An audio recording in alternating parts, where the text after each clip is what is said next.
Hello all, welcome once again to my channel.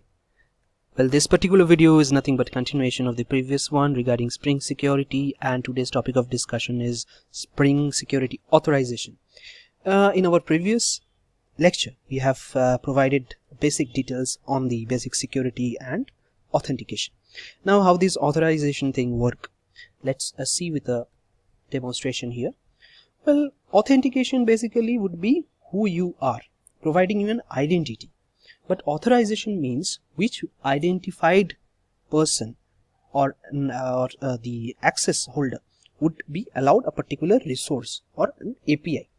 Say, for example, here is the Spring Security patch, and here is one user, here is one admin. Well, this is the Spring Boot application, and this is one of the API where admin is provided with the access of modifying the user details, whether to delete it or add a particular new user. Whenever here, basically at the first level, authentication would happen with the help of the Spring Security for both user and admin if they have the authenticated access.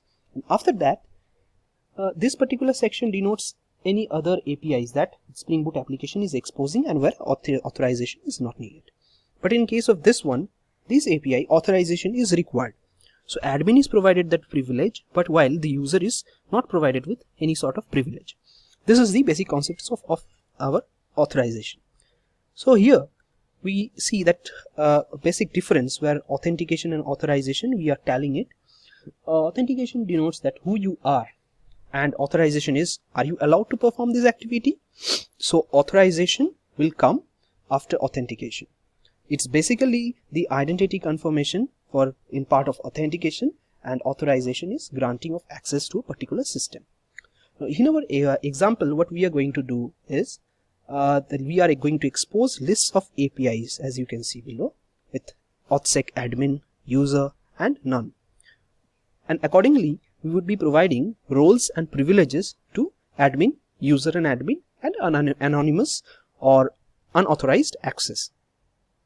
But in Spring Security, how authorization is achieved? We have already in our previous video discussed regarding that one, that how authorization is achieved. Here is an example. This is the Spring Security app. We are going to declare a class that's going to extend this web security configurer adapter, and we are going to override this public configure method. With the help of HTTP security, authorization would be done.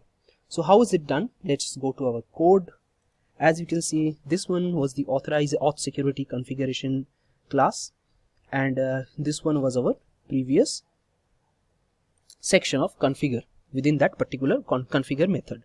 Previously, what we are doing, that any sort of request is done, it's provided with an authentication and followed by a form login, and in case of a failure in the authentication, it was already handled by a custom authentication handler. Similarly, a similar thing is going to take place here, but only here any request we were authenticating that, just we have replaced that one with a basic ant matcher. Here ant matcher, what it's doing is, one of the APIs, it's seeing that this particular API is invoked, and if it has this role, we are going to form login. And similarly, it will be going to check for the admin, and here is for all. That means for all, it would be providing permit to every user, every other user other than the users or admin. So basically, you would be able to segregate different APIs on the basis of the roles as well. You are going to provide access privilege. So here we have, what we have done is a basic modification. Previously we were using the gate mapping along with the get message API. We have replaced that with 3 individual APIs.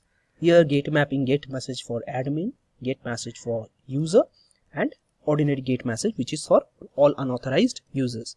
Let's start the application, and our application has started, and it's being hosted to port 6 followed by 4 ones.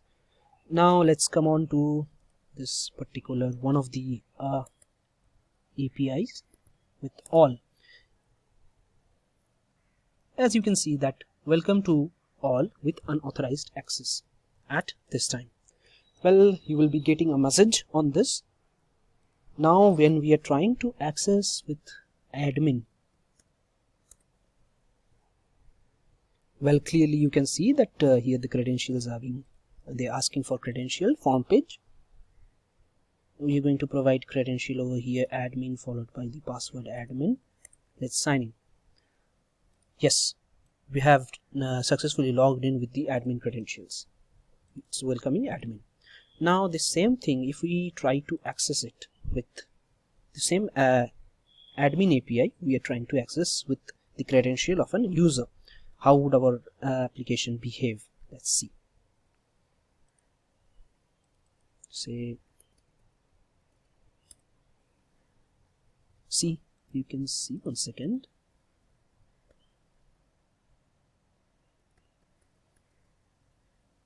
And here we go with admin.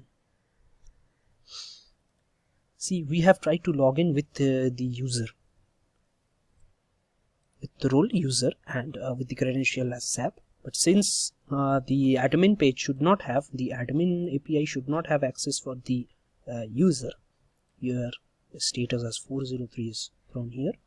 So similarly, if we try to log in for user, you would be able to see that welcome user with secure authentication. Great. Well, Spring Security is of great advantage and great it has great power for securing your application properly. You can utilize different other techniques and other security APIs and security methods that are being already implemented in Spring Security tool. Well, thanks for watching once again, and we will be coming back with new technologies of Spring. Keep learning, enjoy, be happy. Thanks.